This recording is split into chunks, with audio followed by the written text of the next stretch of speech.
Exclusif. Les coulisses tendues de Plus belle la vie. Lola Marois balance sur sa violente dispute avec un acteur. La comédienne, dont le personnage Ariane Hersan est enceinte, a brisé le silence sur ses altercations. Une simple histoire de masque et de Covid-19 a fait monter la tension hyper haut, hyper fort entre les deux stars au caractère bien trempé. Paris. L'actualité de la série Plus belle la vie est décidément riche en rebondissements, tant à l'écran qu'en coulisses. Ce mardi 4 novembre 2025, Lola Marois s'est emparée de ses réseaux sociaux pour partager une nouvelle qui a ravi les aficionados. Bon ben voilà, je suis enceinte, a-t-elle écrit sur Instagram, accompagnant son message d'une photo d'elle, le ventre rebondi. Rassurez-vous, il ne s'agit pas de la comédienne, mais de son personnage culte. Ariane Hersan, qui s'apprête à donner la vie, relançant les intrigues du célèbre feuilleton. Si Lola Marois affiche une belle complicité avec son partenaire de jeu, David Bayo, Jawad, et se réjouit de ce tournant scénaristique, elle a récemment révélé que toutes ses collaborations ne se déroulent pas dans une harmonie parfaite. L'actrice, connue pour son franc-parler, a brisé le silence sur une violente altercation avec un de ses confrères, et pas des moindres. C'est monté hyper fort, est l'altercation avec Jérôme Bertin. En juillet 2024, sur le plateau de l'émission La piscine de Jordan Deluxe, Lola Marois a fait une confession inattendue. Elle a eu une dispute mémorable et très tendue avec un acteur de la série. Déjà eu une altercation une fois, et pourtant c'est un de mes meilleurs amis, Jérôme Bertin, a-t-elle révélé, citant celui qui incarne le commissaire Patrick Nebou.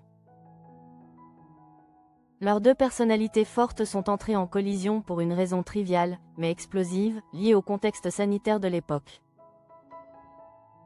C'est un de mes meilleurs potes, mais comme on a deux caractères très forts, un coup il avait peur du Covid et je n'avais pas de masque, et c'est monté hyper haut, hyper fort, hyper loin en 2 secondes, a-t-elle raconté. La réplique de Jérôme Bertin fut cinglante, provoquant l'escalade verbale. Il m'a dit, t'en as rien à foutre mais toi t'es plus jeune que moi, t'as pas ma santé. Je lui ai répondu. Mais attends, comment tu me parles? Tout le monde nous a dit de nous calmer, a ajouté Lola Marois. L'incident a été si vif qu'il a nécessité l'intervention des équipes pour apaiser les esprits. Heureusement, la forte amitié qui unit les deux acteurs a permis une réconciliation rapide, loin des regards. Après, il est venu me voir en loge, il m'a fait un câlin et on s'est pris dans les bras.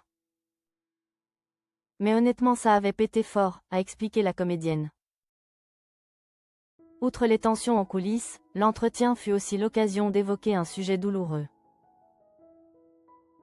et particulièrement sensible pour toute la famille Plus belle la vie, la disparition tragique de Marwan Bereni. Lola Marois s'est montrée très émue en se remémorant les derniers moments passés avec l'acteur, insistant sur la joie et la camaraderie qui régnaient au sein du casting. La dernière fois, on a fait une grosse fête jusqu'au matin, c'était à La Rochelle. Donc déjà des souvenirs très joyeux. On était un peu tous comme des gosses. On était fêtards, comme une bande d'émisses. Toutefois, elle a tenu à s'arrêter là, demandant au public et aux médias de faire preuve de respect face à la tragédie. Il n'y a rien à dire, il y a juste à respecter le silence pour les familles. Entre les joies de la fiction, la grossesse d'Ariane, et les douleurs de la réalité. L'altercation avec un ami et la perte d'un collègue, Lola Marois navigue avec la sincérité et la force de caractère qui la définissent.